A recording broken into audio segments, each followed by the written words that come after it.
প্রিয় দর্শক আসসালামু আলাইকুম। আরিফাস ফুড ভিলেজের আরও একটা নতুন ভিডিও দেখার জন্য আপনাদের সবাইকে ওয়েলকাম জানাচ্ছি। আজ আমি আপনাদের জন্য খুবই সাধারণ একটি ভর্তার রেসিপি নিয়ে হাজির হয়ে গেলাম। ভর্তাটি সাধারণ হলেও এর টেস্ট হয় অসাধারণ। আজ আমি আপনাদের ধনিয়া পাতা ভর্তা করে দেখাবো। এই ভর্তাটি খেতে অনেক বেশি মজার হয় এবং এটি তৈরি করাও খুবই সহজ। আশা করছি আমার আজকের এই লোভনীয় ভর্তার রেসিপিটিও আপনাদের সবার কাছে খুবই ভালো লাগবে। যদি ভালো লাগে তাহলে অবশ্যই আমার চ্যানেলটি সাবস্ক্রাইব করে পাশে থাকা বেল আইকনটি প্রেস করে দিবেন। আর যারা ভিডিওটি ফেসবুক থেকে দেখছেন তারা এই পেজটিকে লাইক ও ফলো দিয়ে রাখবেন। চলুন দেখে নেওয়া যাক খুবই সুস্বাদু এই ধনিয়া পাতা ভর্তা করতে আমাদের এখানে কি কি উপকরণ লাগছে। ধনিয়া পাতা ভর্তা করার জন্য আমি এখানে 2 আটি পরিমাণ ধনিয়া পাতা নিয়েছি।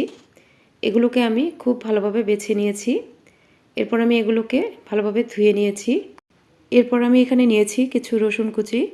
আমি এখানে রসুন, পেঁয়াজ, কাঁচামরিচ কোনোটারই পরিমাপ বলবো না, আপনারা সব কিছুই নিজেদের টেস্ট অনুযায়ী দিয়ে দিবেন। এরপর এখানে নিয়েছি কিছু পেঁয়াজ কুচি। এরপর আমি এখানে নিয়েছি কয়েকটি কাঁচামরিচ। আমি এখানে কাঁচামরিচটা একটু বেশি পরিমাণে নিয়েছি। আপনারা অবশ্যই এখানে সব কিছুই নিজেদের টেস্ট অনুযায়ী দিয়ে দিবেন। এবার প্যানে দিয়ে দিব কিছুটা সয়াবিন তেল। তেলটা গরম হয়ে গেলে আমি এখানে দিয়ে দিব পেঁয়াজ কুচি। এরপর দিয়ে দিব রসুন কুচি। এরপর আমি এখানে কাঁচামরিচগুলো দিয়ে দিব। এবার সব কিছুই খুব ভালোভাবে নেড়েচেড়ে নিব। সব কিছু অবশ্যই খুব ভালোভাবে নেড়েচেড়ে নিতে হবে। আমি এগুলো অনবরত নাড়তে থাকব। এগুলো যখন কিছুটা ব্রাউন কালার হয়ে যাবে তখন আমি এখানে ধনিয়া পাতাগুলো দিয়ে দিব। যেহেতু এখানে ধনিয়া পাতার পরিমাণটা বেশি তাই ধনিয়া পাতাগুলো এখানে একবারে দেওয়া যাবে না। আমি কিছু ধনেপাতা এখানে দিয়ে তারপর ভালোভাবে নেড়েচেড়ে নিব।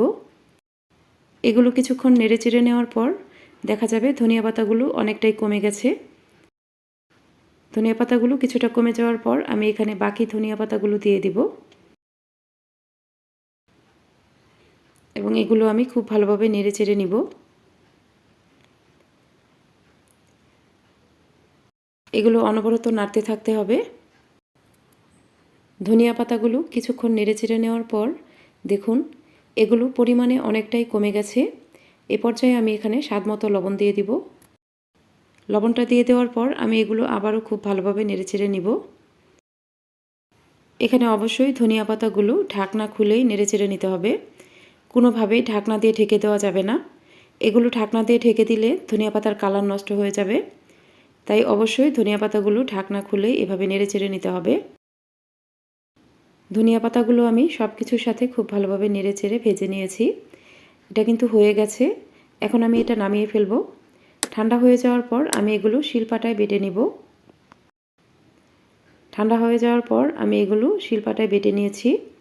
এগুলো অবশ্যই খুব মিহি করে বেটে নিতে হবে। শিলপাটায় বেটে নিলে সময়টা একটু বেশি লাগবে। আপনারা চাইলে এটা ব্লেন্ডারেও করে নিতে পারেন।